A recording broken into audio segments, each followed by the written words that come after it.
Hola a todos, ¿qué tal?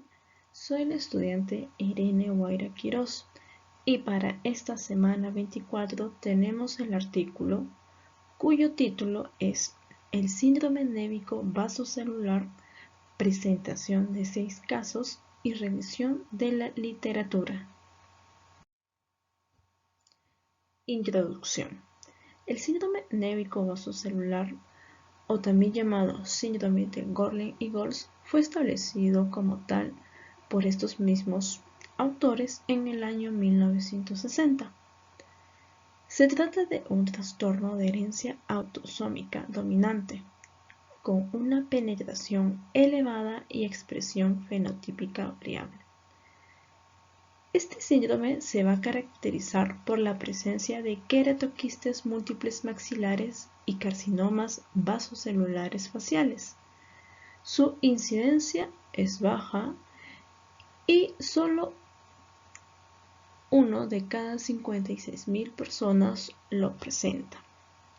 En la actualidad se han abierto nuevas líneas de investigación, las cuales se encuentran basadas en estudios biomoleculares con vistas a identificar aquellas moléculas que son propias de los quistes de estas personas enfermas y permitir así un diagnóstico precoz para estos pacientes.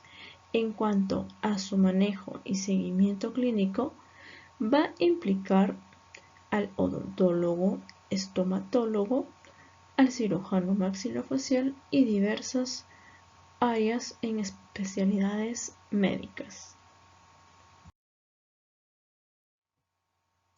Empecemos entonces con el primer caso clínico, en el cual tenemos a un paciente varón de 38 años de edad, con antecedentes de haber tenido hidrocefalia congénita y meningitis. Acudió de urgencias por presentar un cuadro de celulitis nasogeniana izquierda. En la ortopantomografía o radiografía panorámica se visualizaron múltiples quistes bimaxilares, así como también dientes incluidos, consecuencia de una alteración en la erupción dentaria. También presentaba una lesión ulcerada a nivel de la región malar derecha, la cual no fue dolorosa y, según el paciente, presentó un lento crecimiento hace un tiempo de 2 o 3 años. Para este se realizó determinado examen cuyo diagnóstico fue el carcinoma vasocelular en la región malar.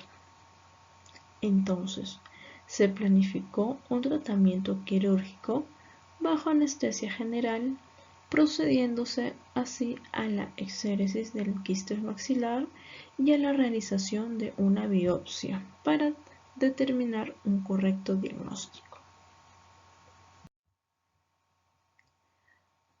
Por lo que las lesiones fueron el queratoquiste y carcinoma vasocelular.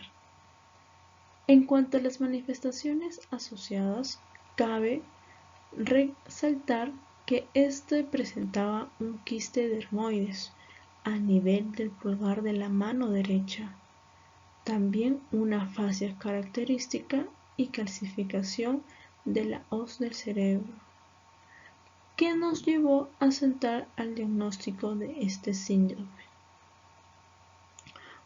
Por último, el paciente fue derivado al servicio de cirugía plástica para poder efectuar la resección de la lesión cutánea.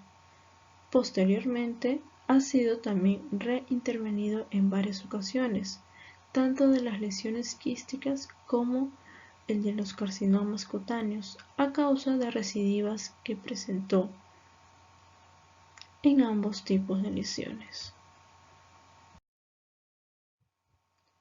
Ahora, continuando con el caso clínico número 2, tenemos a un paciente varón toxicómano como único antecedente de interés. el cual ya había sido sometido desde sus 19 años de edad a más de 130 intervenciones de exéresis de carcinomas vasocelulares cutáneos por los servicios tanto de cirugía plástica y dermatología. Estas lesiones cutáneas eran de aspecto polimórfico y a pesar de un tratamiento de exéresis con márgenes de resección libres de tumor, en la mayoría de los casos, estos volvían a recidivar a nivel local o en otras áreas. A la edad ya de 31 años, el paciente debutó con infecciones faciales recurrentes, siendo remitido al servicio médico. Es por ello que se realizó tanto una radiografía panorámica y una tomografía computarizada, en el cual se pudieron obtener la visión de múltiples lesiones quísticas, sobre todo a nivel mandibular, como observamos en la figura C, que fueron intervenidas quirúrgicamente junto con un resultado histológico en el cual tenemos al queratoquiste. Además, se encontró con diversas malformaciones esqueléticas, con una escápula alada, un pectum excavatum, escolosis dorsal, también una cifosis lumbar y sinostosis costal. Y por último, también que presentó una facies característica y calcificada de la hoz del cerebro. Es por ello que al paciente se le envió para estudio por la unidad de genética. Y también mencionar que el cariotipo mostró una alteración genética característica de este síndrome.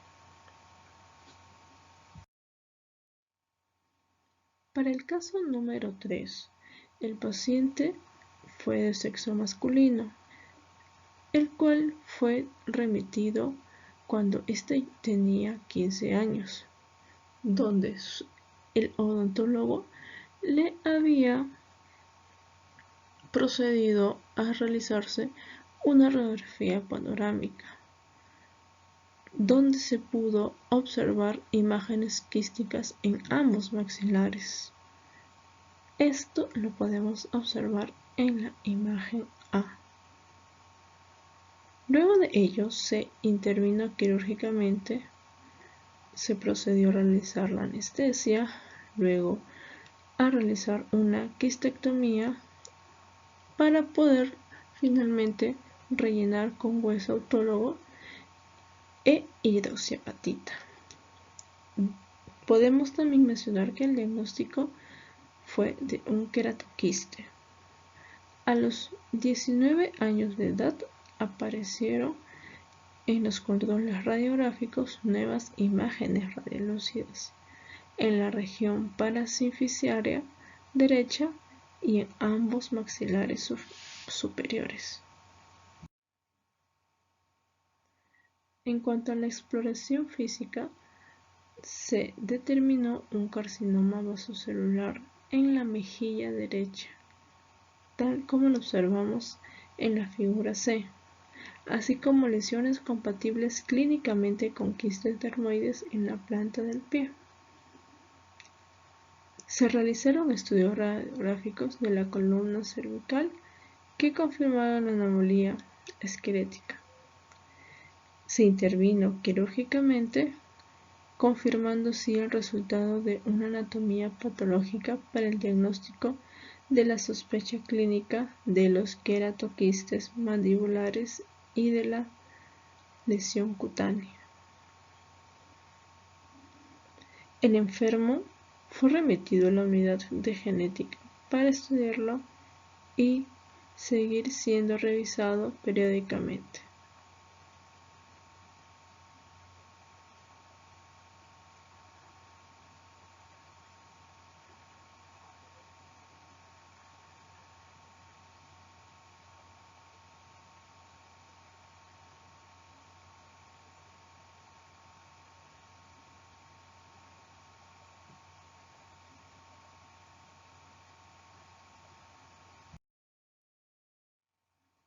Para el caso clínico 4, tenemos a un paciente varón de 17 años de edad, cuyos antecedentes presentó un ligero retraso mental, alergia a la penicilina y había tenido también una intervención de una hernia umbilical. Fue remitido por su odontólogo tras presentar una imagen quística, la cual afectaba los incisivos del maxilar superior, que había tratado con endodoncias. Tras el tratamiento quirúrgico, este consistió en realizar una quistectomía y apicectomía sin obturación arreglo de los dientes afectos. Se llegó al diagnóstico entonces de un anatomo patológico de queratoquiste, por lo que se precisó ser intervenida en 2 ocasiones por recidiva local del quiste. Es por ello que se realizó un despistaje para este síndrome, evidenciándose que se presentaba asociado en las manifestaciones esqueléticas como una escápula, el pectrum excavatum y escoliosis. Y en última instancia, no se hallaron lesiones cutáneas del tipo de carcinoma, pero sí una lesión indurada a nivel pretibial que resultó ser un quiste dermoide. Tras un estudio genético se evidenció una alteración en un gen del cromosoma 9, pero sin agregación familiar, que se ha interpretado como una mutación espontánea del mismo. Para el caso número 5, el paciente fue femenino de 41 años, presentaba catarata y estrabismo congénito como únicos antecedentes. Había sido estudiado también en este mismo lugar hace 10 años, cuando debutó clínicamente con una tumefacción dolorosa submandibular derecha, mostrando así la radiografía panorámica múltiples quistes bimaxilares. Tras la extirpación de estos quistes, se llegó al diagnóstico también anatomopatológico de queratoquiste, donde 3 años después se presentó una recidiva local y múltiples lesiones en nuevas localizaciones, a pesar de tener un tratamiento aparentemente correcto. Posteriormente aparecieron múltiples lesiones cutáneas tanto en cara, espalda y axila, que tras ser intervenidas quirúrgicamente resultaron ser carcinomas vasocelulares.